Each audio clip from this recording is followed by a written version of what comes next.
오늘 본문의 말씀을 딱 읽어보면 조금 당황스럽죠. 예수님께서 평소와 다른 모습을 보여주셨기 때문입니다. 그렇게 인자하시고 사랑이 많으신 예수님께서 한 이방 여인을 향해서 개, 너는 개와 같은 존재야 라는 말씀을 하신 건데 왜 이러셨을까요? 그래서 이 본문을 읽을 때마다 조금 이해가 안 되는 그런 경험을 많이 하셨을 텐데, 근데 여러분, 오늘 이 본문의 내용은요 굉장히 중요한 의미가 담겨져 있는 내용입니다. 그래서 이 본문 속에 담겨져 있는 그 중요한 의미가 무엇인지 제가 자세히 설명을 드리고자 하는데, 먼저 이 본문의 내용을 잘 이해하기 위해서는 큰 틀의 배경을 잘 알고 있어야 합니다. 먼저 그 큰 틀의 배경을 설명드리겠습니다. 하나님은 모든 민족을 구원하여 주시는 분이십니다. 이스라엘이라고 하는 한 민족만이 아니라 세계 열방의 모든 민족을 하나님의 백성으로 삼아주시는 분이십니다. 그런데 그 구원에는 순서가 있습니다. 순서가 먼저는 유대인이고 그 다음이 이방 민족입니다. 로마서 1장 16절의 말씀 보실게요. 내가 복음을 부끄러워하지 아니하노니 이 복음은 모든 믿는 자에게 구원을 주시는 하나님의 능력이 됨이라. 먼저는 유대인에게요 그리고 헬라인에게로다. 여기서 헬라인은 유대인을 제외한 모든 이방 사람들을 말하는 것입니다. 먼저는 유대인입니다. 유대인이 먼저 구원의 은혜를 받고 그 다음에 이방 사람들이 구원의 은혜를 받게 되는 것입니다. 그래서 오늘 본문에도 이런 말씀이 나오는 것입니다. 예수님께서 이렇게 말씀하셨어요. 마가복음 7장 27절이요. 예수께서 이르시되 자녀로 먼저 배불리 먹게 할지니 자녀의 떡을 취하여 개들에게 던짐이 마땅치 아니하니라. 자녀들이 먼저 배불리 먹게 하는 것, 이것이 먼저이다 라는 것인데요, 여기서 자녀들은 유대인들을 말하는 겁니다. 그래서 유대인들이 먼저 구원의 은혜로 충만해지는 것, 이것이 먼저 첫 번째 순서이다 라는 것입니다. 그런데 우리가 확실히 또 알아야 될 것은, 그렇게 유대인들이 하나님의 그 구원의 은혜를 먼저 충만하게 얻은 이유는 유대인들이 특별해서가 아닙니다. 절대로 그 이유가 아니에요. 유대인들이 다른 민족에 비해서 보다 경건하거나 착하거나 거룩해서 그런 것이 아니다라는 것입니다. 하나님께서 왜 유대인들에게 먼저 구원의 은혜를 주셨냐면, 모든 이방 민족들에게 구원의 복음을 전하기 위하여 먼저 유대인들에게 구원의 은혜를 주신 것입니다. 그러니까 유대인들이 구원의 은혜를 먼저 알고 그 구원의 은혜를 누리게 한 후에 그들이 이방 민족들에게 그 구원의 은혜를 전파할 수 있도록 하기 위하여 먼저 유대인들에게 구원의 축복을 주신 것입니다. 이렇게 생각하시면 더 쉬울 거예요. 여러분, 지금 전 세계 사람들이 김치를 먹고 있습니다. 신기하지 않습니까? 백인 사람들이 김치 먹는 거 보면 신기하죠. 근데 잘 먹어요. 좋아해요. 근데 그 김치를 전 세계에 누가 전파했습니까?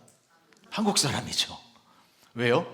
한국 사람이 김치의 맛을 알고 김치의 효능을 알고 김치 먹으면 얼마나 건강하다라는 것을 누려봤기 때문에 한국 사람들이 그 김치를 전 세계에 전파한 것입니다. 그러니까 김치가 전 세계에 널리 전해지기 위해서는 김치가 무엇인지 아는 사람, 김치의 조리법을 아는 사람이 먼저 있어야 하고 그 사람을 통해서 김치가 전파된다라는 것입니다. 마찬가지로 하나님께서는 온 인류의 사람들에게 구원의 은혜를 전하기 위하여 먼저 유대인들이 구원이 무엇인지를 알고 그 구원을 경험하고 그 구원의 축복을 누리게 만드신 것이고, 그런 다음에 유대인들을 통하여 그 구원의 복음이 전 세계로 확산되도록 만드신 것입니다. 어렵지 않지요? 자, 그래서 창세기에 보면 하나님께서 유대인, 이스라엘 백성들을 만드셨잖아요. 왜 만드셨습니까? 이스라엘 백성들을. 하나님께서 아담과 하와를 창조하시고 난 이후에 아담과 하와가 선악과 범죄를 저질렀잖아요.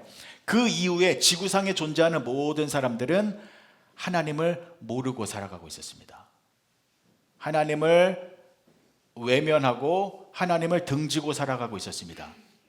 자, 그래서 창세기 11장에 무슨 내용이 나오냐면, 창세기 11장, 이게 무슨 내용, 무슨 모양처럼 보여요? 건물처럼 보이죠? 창세기 11장은 바벨탑의 이야기가 나와요. 바벨탑 이야기. 뭡니까 바벨탑 이야기가? 인류의 모든 사람들이 다 하나로 모여서 우리가 하늘 높이 탑을 쌓아서 하나님 없이 우리끼리 행복하게 지내자라는 내용이잖아요. 그러니까 그 당시에는 뭡니까? 모든 사람들이 하나님을 외면하고 하나님을 모르는 구원의 은혜를 다 누리지 못하는 상황이었어요. 그러면 안 되잖아요. 그래서 하나님께서 하나님과 동행하는, 하나님을 섬기는 그러한 민족을 만들기 위하여 하나님이 누구를 부르셨습니까? 아브라함을 부르셨죠.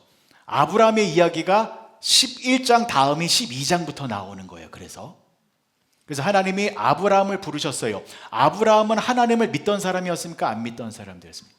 하나님을 전혀 모르던 사람이었잖아요. 갈대아 우르에서 우상을 팔던, 이 우상의 모양을 파는 그런 비즈니스 하던 사람이었잖아요.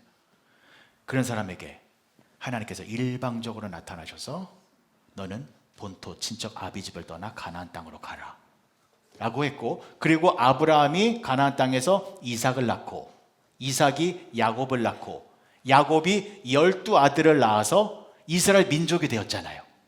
그리고 그 이스라엘 민족에게 하나님께서 율법을 주셔서 언약을 맺으셨습니다. 그래서 이 이스라엘 백성들이 어떻게 됐습니까? 하나님을 섬기는, 하나님과 동행하는 그러한 민족이 되어졌다라는 것입니다. 그래서 하나님이 모든 지구상의 사람들이 하나님을 모르는, 즉 구원의 은혜를 모르고 살아가고 있는 그 상황 속에서 하나님께서 하나님을 섬기고 알고 구원의 은혜를 누릴 수 있는 이스라엘 유대 민족을 만들었다라는 것입니다. 자, 그런데 보십시오. 하나님께서 그래서 이 유대 민족들에게 구원을 허락하신 것은 하나님의 구원의 계획의 최종 목적지가 아니다라는 것입니다. 여러분들이 잘 아시는 존 메가더 목사님이 이 부분에 대해서 어떤 설명을 하셨냐면, 유대인들의 구원은 최종 목적지가 아니라 통로이다 라는 말씀을 하셨습니다. 정확한 말씀이죠. 유대인들의 구원은 최종 목적지가 아니라 유대인들이 먼저 구원을 얻고 그들을 통하여 구원의 은혜가 이방 민족에게로 흘러가도록 만들어 주신 것이다 라는 것이죠. 자, 그래서 보십시오. 오늘부터 대림절이 시작되어지는데 예수님께서 이 땅에 오셨습니다. 예수님이 누구이십니까? 구원 그 자체이십니다. 인류를 구원하시기 위하여 예수님이 이 땅에 오셨습니다. 근데 그 예수님이 어느 인종으로 오셨습니까? 한국 사람으로 오셨습니까? 중국 사람으로 오셨습니까? 그렇죠. 이스라엘의 유대 민족으로 오셨잖아요. 그리고 예수님이 제자들을 부르셨죠. 그 제자들도 유대인들이었고, 그리고 예수님께서 이 땅에 오셔서 행하신 사역의 모습을 보아도 전 세계를 돌아다니시면서 복음을 전하셨나요? 아니죠. 이스라엘이라는 유대인들이 살고 있는 그 지역 안에서만 천국 복음을 전파하셨습니다. 이유가 뭐예요? 로마서 1장에 나와 있는 먼저는 유대인이기 때문입니다. 먼저 유대인이 구원의 은혜를 충만하게 경험하고 누려야 이들이 복음을 전파할 수 있게 되기 때문입니다. 자, 그래서 보십시오. 무슨 일이 벌어졌습니까? 오순절날 성령님이 불과 같이 임하였죠. 오순절날 성령님이 임하시니 예수님의 제자들이 성령으로 충만하여져서, 성령으로 충만하면 누구를 정확하게 알게 돼요? 예수님을 정확하게 알게 되잖아요. 그래서 마가의 다락방에 있었던 120명의 문도들이 전혀 기도에 힘쓰고 있을 때에 오순절날 성령님이 불과 같이 임하시니 이들이 성령 충만함을 받고 밖으로 뛰쳐나가 무엇을 했습니까? 방언을 했죠. 방언. 그런데 제가 누누이 강조드립니다만 이 방언으로 어떤 메시지를 선포했어요? 하나님의 큰 일, 즉 예수님의 구원자 되심의 복음의 메시지를 방언으로 선포했다라는 것입니다. 근데 이 방언이 무엇입니까? 방언. 외국어잖아요. 외국어. 그러니까 성령 충만함, 그러니까 성령님이 임하여 복음 전파의 시대가 열렸잖아요. 근데 성령님이 임하신 그 증거로서 방언이 터졌는데 그 방언이 무엇입니까? 외국말로 말을 하기 시작했는데 그 외국말을 했다라는 것은 이방 사람들의 언어잖아요. 그러니까 이방 사람들이 알아들을 수 있는 외국어라는 형식을 통하여 예수님의 구원자 되심의 복음의 메시지가 드디어 이방 사람들에게 전해지기 시작했다라는 것입니다. 됐죠? 이 흐름 이해가 되시죠?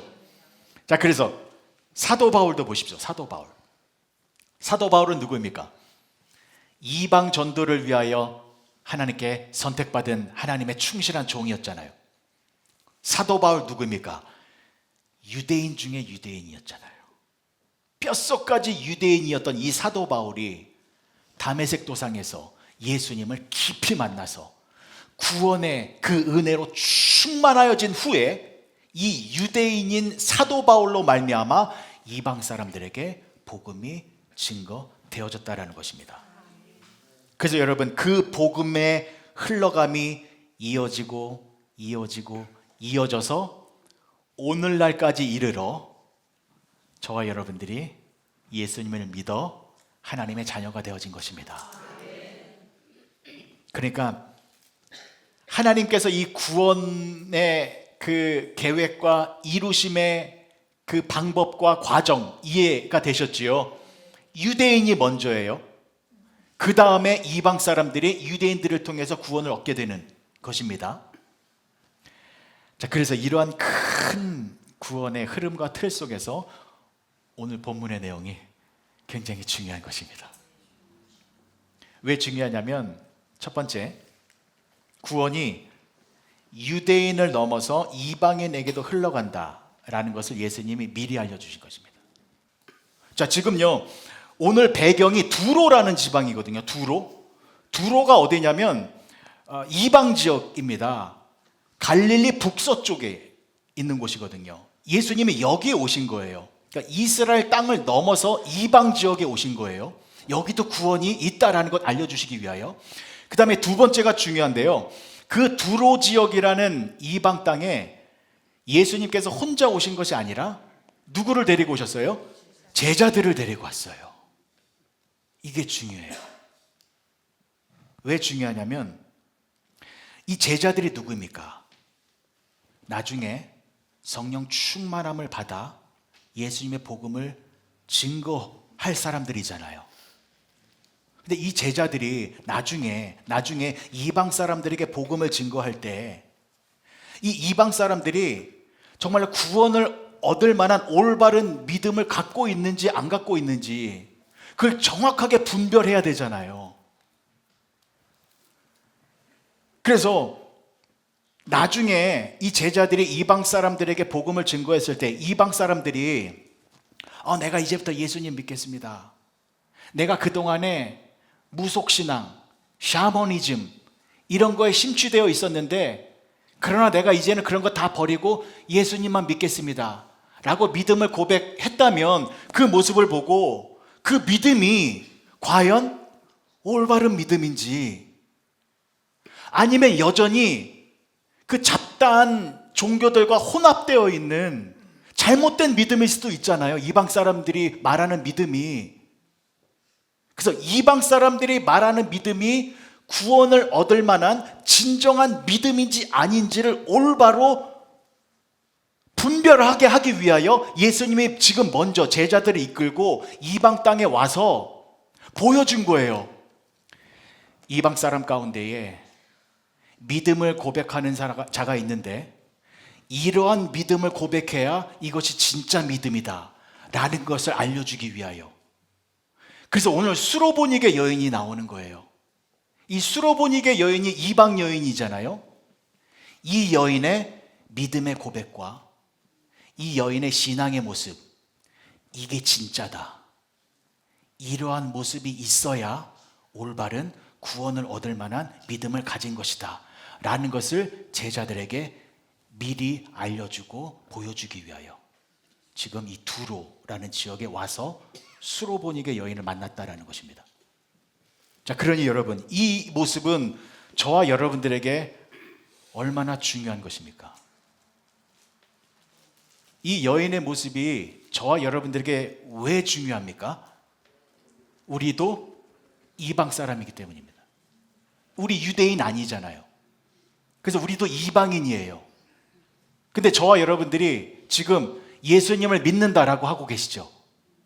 믿음이 있어서 지금 이 자리에 나와 예배 드리고 계시죠. 근데 확인해 봐야 한다는 것입니다. 내가 갖고 있는 이 믿음이 진짜 믿음인지, 혹시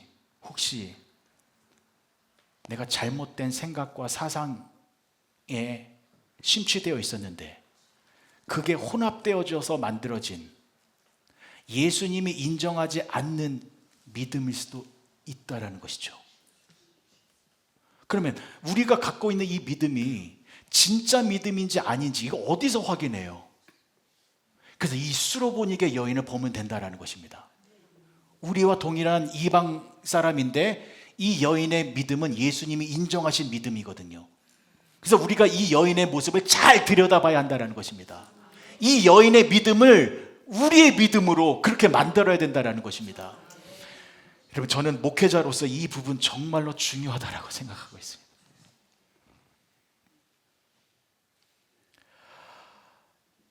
교회 다니시는 분들과 제가 많이 만나요. 대화를 많이 나눕니다. 그분들이 하시는 말을 들어보면 잘못된 게 많아요. 나름대로 믿음이 있으시대요. 예수님 믿는다라고 말하면서 그분들의 신앙의 그러한 행동들을 말씀하시는데 성경적이지 않은 것 많이 있어요. 더 솔직히 말씀드릴게요. 그 올바른 믿음 아닌데, 그런데 그분은 그게 올바른 믿음인 줄 알고 착각하면서 살고 계시거든요. 그냥 목회자로서 그냥 넘어가야 할까요, 이거를? 여러분, 성경에 분명히 나와 있잖아요. 이 땅에서 선지자 노릇하고 예수님의 이름으로 귀신을 쫓아내는 능력을 행하여도 잘못된 믿음 가지고 있으면 나중에 예수님 앞에 섰을 때에 예수님께서 내가 너를 모른다 라고 말씀하신다. 성경에 나와 있잖아요. 그래서 여러분, 우리는 올바른 믿음을 가지고 있어야 되는데 나의 믿음이 올바른 믿음인가 아닌가, 이거 늘 점검하셔야 돼요. 여러분, 교회 오래 다닌다고 천국 가는 거 아니잖아요. 아시잖아요, 여러분. 신앙생활 오래 했다라고 해서 천국 가는 것 아니다라는 것 이제 아시잖아요. 근데 아는 것에서만 끝나서면 안 됩니다. 내가 진짜 예수님이 인정하시고 구원받을 만한 참다운 믿음을 가지고 있는지 이거 늘 확인하셔야 된다는 것입니다. 그래서 오늘부터 이 수로보니게 여인, 이 여인이 가지고 있는 이 참다운 믿음을 살펴보고자 하는 것입니다. 죄송합니다. 지금까지 서론이었어요. 이제 본론으로 들어갑니다. 수로보니게 여인을 통하여 우리가 배워야 할 참다운 믿음 세 가지입니다. 참 중요하기 때문에 오늘 다 다룰 수가 없습니다. 오늘은 첫 번째만 다루고 다음 주에 나머지 두 가지의 사항을 말씀드리도록 하겠습니다. 자, 첫 번째는 이것입니다. 믿음의 대상이 분명해야 합니다. 믿음의 대상이 선명해야 합니다. 많은 사람들이 여러분들에게 질문을 할 수 있습니다. 교회 다니신다면서요? 크랜셔 교회 다니신다면서요? 그러면 당신은 무엇을 믿고 계십니까?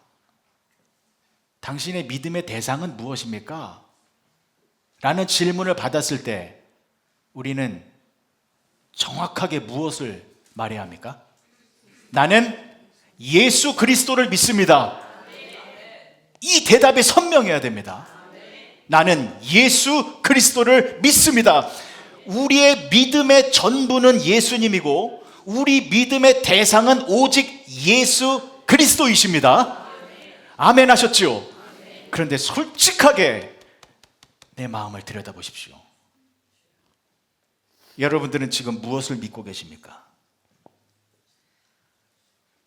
내 질병이 고쳐질 줄을 믿습니다. 내 사업이 지금 어려운데 모든 문제가 해결되어 번창되어질 줄을 믿습니다. 내 인생이 지금 힘들고 어려운데 내 인생이 행복해질 줄 믿습니다. 내 자녀들에게 어려움이 생겼는데 내 자녀들이 잘 되어질 줄 믿습니다. 이러한 믿음은 믿음의 대상이 정확한 것이 아닙니다. 이방 사람들이 보이는 모습입니다. 근데 이 수로보니게 여인의 모습을 보십시오.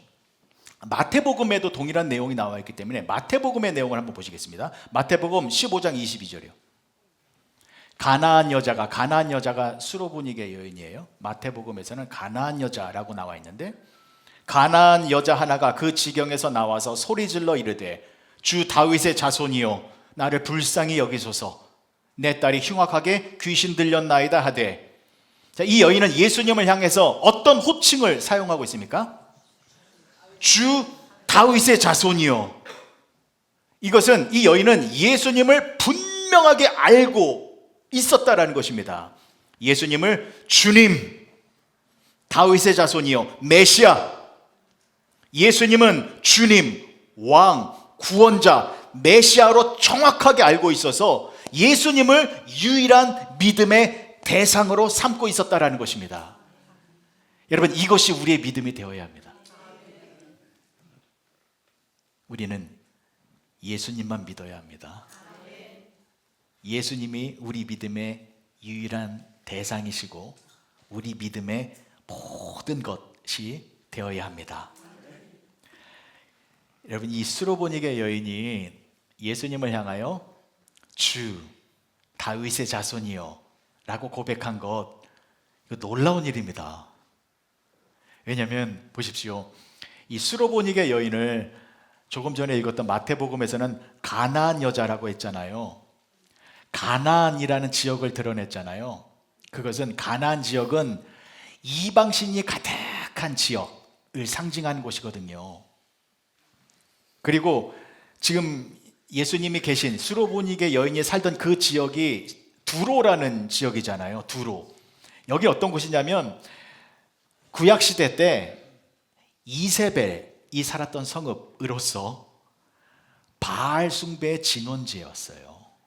두로라는 지역이. 그리고 예수님 당시에는 로마의 지배하에 있었기 때문에 그곳에는요, 로마의 잡다한 신들이 가득한 곳이었습니다. 그러니까 이 수로보니게 여인이 살던 그 지방은 우상 숭배가 만연한 곳이었어요. 그래서 그 두로 지역에 사는 이방 사람들은요, 모두가 자신의 행복과 안녕과 소원 성취를 위해서 수많은 우상들을 섬기고 있었던 사람들입니다. 태양신을 섬기고 달의 신을 섬기고 또 나무의 신을 섬기고 돌멩이의 신을 섬기고 영적으로 혼탁한 그러한 사람들이었어요. 근데 이 여인은 지금 어떤 모습을 보이고 있습니까? 예수님을 향하여 주님, 다윗의 자손이요 라고 하며 믿음의 대상을 분명하게 한 것입니다. 예수님만을 믿겠습니다라는 것입니다. 왜 그러냐면 이 세상에는 수많은 헛된 우상과 헛된 신들이 있는데 그것들을 섬기고 숭배한다고 해서 인간이 구원을 얻는 것이 아니라 나에게 영원한 생명을 주시는 분, 나의 죄를 사하여 주셔서 나를 하나님의 자녀로 만들어 주시는 분은 오직 예수 그리스도 한 분밖에 안 계십니다 라는 것을 명확하게 한 믿음의 고백이다라는 것입니다.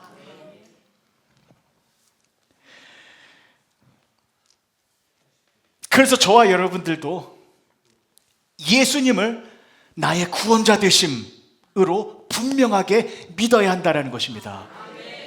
자, 이 여인이 주 다윗의 자손이요 라고 불렀잖아요. 말씀을 다시 한번 보시겠습니다. 가나안 여자 하나가 그 지경에서 나와서 소리질러 이르되 주 다윗의 자손이요 나를 불쌍히 여기소서 내 딸이 흉악하게 귀신 들렸나이다 하되, 주 다윗의 자손이요, 주는 주님이라는 뜻입니다. 이 주님의 헬라어 단어가 퀴리오스예요. 퀴리오스라는 말을 한 겁니다. 퀴리오스는 최고의 권위자, 임금, 왕, 주인을 뜻하는 단어입니다.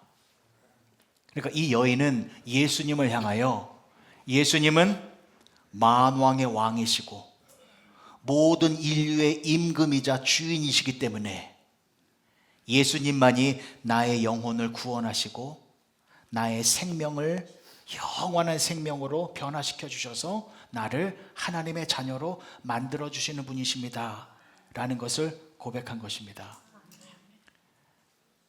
여러분, 이것이 기독교입니다. 그리고 이것이 참다운 믿음의 고백입니다. 예수님을 나의 주님으로 고백하는 것. 그래서 예수님을 나의 구원자로 믿고 그 예수님을 소중하게 여겨서 나의 모든 믿음의 대상을 오직 예수님에게만 설정하는 것, 그것이 올바른 성도들의 모습이다라는 것입니다. 자, 그러면 냉정하게 여러분 살펴보십시오. 여러분들의 믿음은 어떠십니까? 여러분들의 믿음의 자리에 예수님이 얼마만큼 그 자리를 차지하고 계십니까? 나에게 믿음이 있다 라고 하면서 다른 것들을 의지하고 다른 것들을 소망하고 다른 것들을 바라는 것이 아니라 우리의 믿음의 자리 안에는 예수님으로만 충만해져 있어야 합니다. 여러분, 정말로 예수님을 나의 구원자로 그렇게 선명하게 확실하게 믿으셔야 한다라는 것 꼭 잊지 마시기를 바랍니다. 수로보니게 여인이 예수님을 향하여 주님, 퀴리오스라고 고백을 했거든요. 자, 그 말을 듣고 예수님께서 뭐라고 말씀하셨냐면, 여자여, 내 믿음이 크도다 라고 말씀해 주셨습니다. 마태복음 15장 28절이요. 이에 예수께서 대답하여 이르시되, 여자여, 내 믿음이 크도다. 내 소원대로 되리라 하시니 그때로부터 그의 딸이 나으니라. 예수님을 퀴리오스, 만왕의 왕, 왕 중의 왕으로 고백하고 믿고 섬기니 어떤 일이 벌어졌어요? 딸의 귀신이 떠나갔습니다. 이 수로보니게 여인, 이 딸의 귀신 들린 문제를 해결하기 위하여 사방팔방으로 노력해봤지만 아무런 문제 해결을 받지 못하던 상황이었습니다. 그렇죠. 이 영적인 문제를 누가 해결해 줄 수 있겠습니까? 오직 만왕의 왕이신 구원자이신 예수님만이 모든 악한 세력들을 쫓아내실 수 있는 분이십니다. 그 예수님을 올바르게 알고 그 예수님을 올바르게 믿었더니 그 예수님의 능력으로 말미암아 악한 영이 사라지는 놀라운 영적인 구원의 일이 일어났다라는 것입니다. 그래서 여러분, 저와 여러분들은 예수님을 나의 구원자로 확실하게 믿으셔야 됩니다. 다른 것들을 믿으시면 안 됩니다. 우리 마음속의 중심에 오직 예수님만을 선명하게 믿을 때에 퀴리오스, 만왕의 왕이신 예수님께서 여러분들의 모든 문제들을 해결해 주신다라는 것 잊지 마시고, 또한 예수님은 나의 구원의 문제를 해결해 주신다라는 것에 대하여 항상 감사하시기 바랍니다. 여러분, 이 수로보니게 여인은 이방 여인이잖아요. 이 여인이 예수님을 향하여 퀴리오스라고 말을 해서 예수님으로부터 칭찬받았잖아요. 근데 동일하게 이방 사람으로서 예수님으로부터 그 믿음을 칭찬받은 사람이 또 한 사람이 있죠. 누구요? 백부장이요. 제가 몇 년 전에 말씀드렸던 그 백부장입니다. 말씀 보실게요. 누가복음 7장 6절의 말씀이요. 예수께서 함께 가실새 이에 그 집이 멀지 아니하여 백부장이 벗들을 보내어 이르되 주여 수고하시지 마옵소서 내 집에 들어오심을 나는 감당하지 못하겠나이다. 백부장의 종이 병들어서 죽어가고 있었어요. 그 소식을 듣고 예수님이 백부장의 집으로 가시려고 할 때에 백부장이 뭐라 그랬습니까? 예수님, 우리 집에 오심을 내가 감당하지 못하겠습니다. 그냥 말씀만 해주십시오.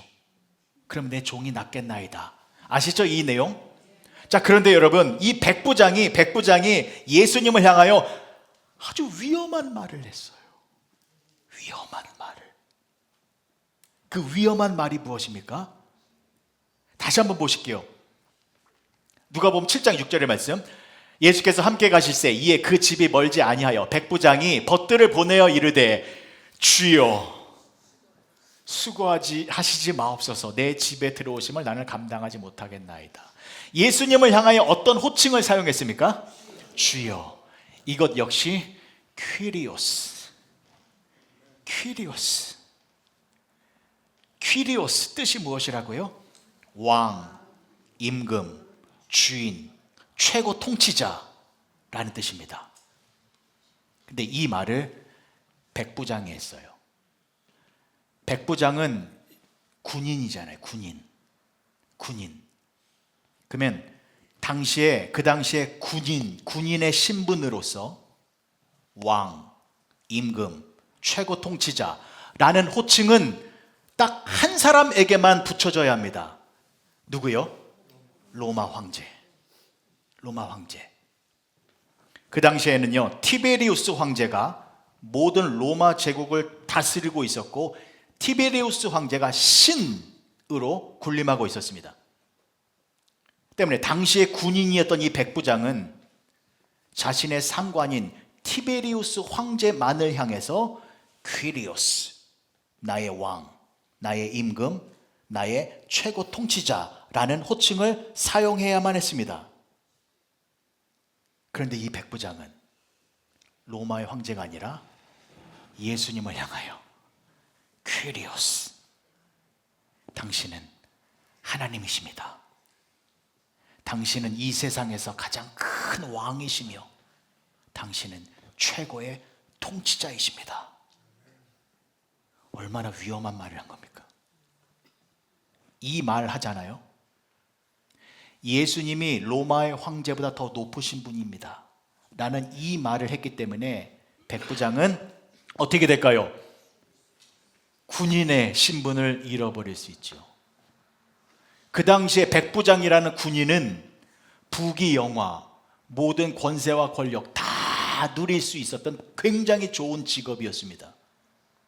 근데 예수님을 향하여 퀴리오스라는 말을 하는 순간 모든 것을 다 잃어버릴 수 있었습니다. 아니, 더 심하게 말하면 반역죄로 죽을 수 있었습니다.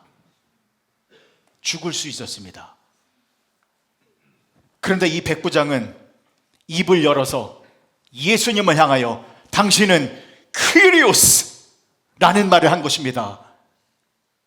당신은 하나님이시고 당신은 만왕의 왕이십니다. 그럼 이 백부장의 이 고백은 어떤 고백입니까? 목숨을 걸고 한 고백입니다.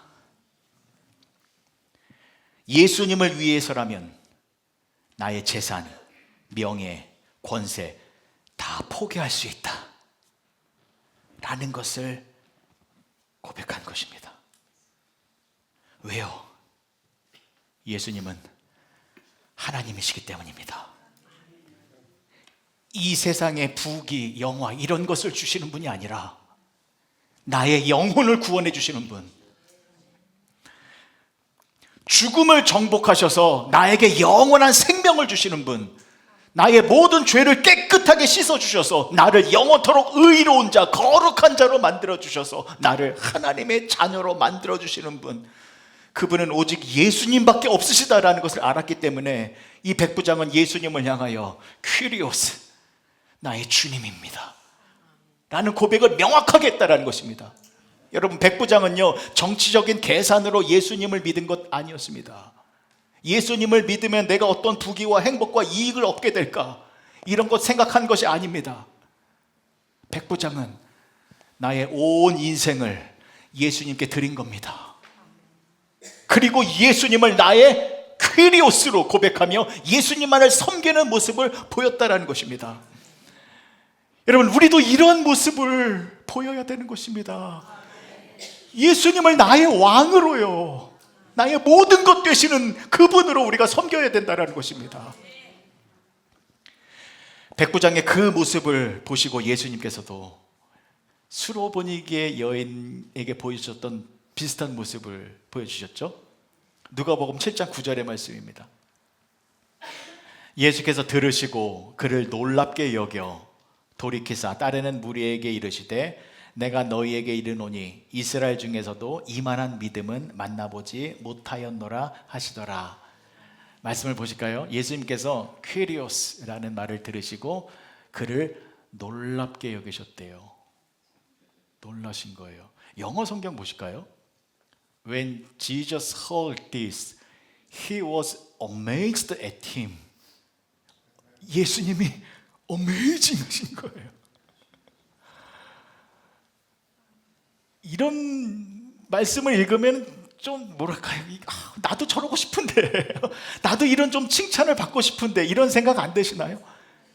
예수님의 여러분들을 보시면서 amazing, 이런 믿음은 내가 본 적이 없도다 라는 칭찬을 좀 우리가 받아야 되지 않을까요? 근데 그 칭찬을 받을 수 있는 비결이 뭐예요? 예수님을 퀴리오스, 예수님은 나의 주인이십니다. 나의 임금이십니다. 나의 모든 것 되십니다. 예수님은 나의 최고 통치자이십니다. 예수님만이 나를 다스리시는 분이십니다 라고 고백하며 예수님 앞에서 철저히 순종하며 엎드리는 모습을 보일 때, 그때 예수님은 저와 여러분들의 모습을 보시면서 어메이징 하시며 기뻐하신다라는 것입니다. 말씀을 마치겠습니다. 수로보니게 여인 이 스토리는 구원의 은혜가 유대인을 넘어서 이방인들에게도 임하게 된다라는 것을 미리 알려주는 내용입니다. 그래서 이 수로보니게 이방 여인의 믿음이 구원을 얻는 참다운 믿음이다라는 것을 알려주기 위하여 우리들에게 이 본문의 말씀을 전해주고 있는 것입니다. 그 첫 번째 우리 확인해 본 것이 이것이었습니다. 이 이방 여인의 믿음은 예수님을 향한 퀴리오스의 믿음이었습니다. 다른 것들을 섬기는 것이 아니라 오직 예수님만을 나의 구원자로 선명하게 믿고 있는 것. 그런데 그 예수님은 나의 질병을 고쳐주고 나의 문제를 해결해주고 나의 가정을 행복하게 만들어주는 것, 그런 비본질적인 것을 위하여 존재하시는 분이 아니라 내 영혼을 구원하여 주시는 분, 나에게 영원한 생명을 주시고 내 스스로 풀 수 없는 죄의 문제를 해결해 주시는 분, 그래서 나를 하나님의 자녀로 만들어 주시는 분, 그분이 바로 예수님이시다 라는 것을 정확하게 믿고 선명하게 믿어서 그 믿음을 고백할 때에 예수님은 그 믿음을 인정해 주셨다라는 것입니다. 이 믿음이 저와 여러분들의 믿음이 되어지길 주님의 이름으로 간절히 축복합니다. 기도하시겠습니다. 좋으신 아버지 하나님, 은혜를 감사합니다. 수로보니게 여인처럼 우리도 이방 사람이었습니다. 그러나 하나님의 은혜로 우리도 복음을 듣고 예수님을 믿어 하나님의 자녀가 되어졌습니다. 그러나 하나님, 우리 안에 있는 이 믿음이 진정한 믿음인지 예수님이 인정하시는 믿음인지 확인해 보고자 합니다. 가장 중요한 것은 우리의 믿음이 오직 예수님으로만 향해 있어야 한다는 것입니다. 예수님을 나의 왕으로 믿고 예수님을 나의 최고의 통치자로 믿어서 오직 예수님만을 바라보며 섬기며 예수님 안에서 생활해 나아가는 우리 모두가 되게 하여 주시옵소서. 그래서 예수님 안에서 구원의 축복을, 그 구원의 감격을, 구원의 은총을 충만히 누리며 살아가는 우리 모두가 되게 하여 주시옵소서. 예수님의 이름으로 기도합니다.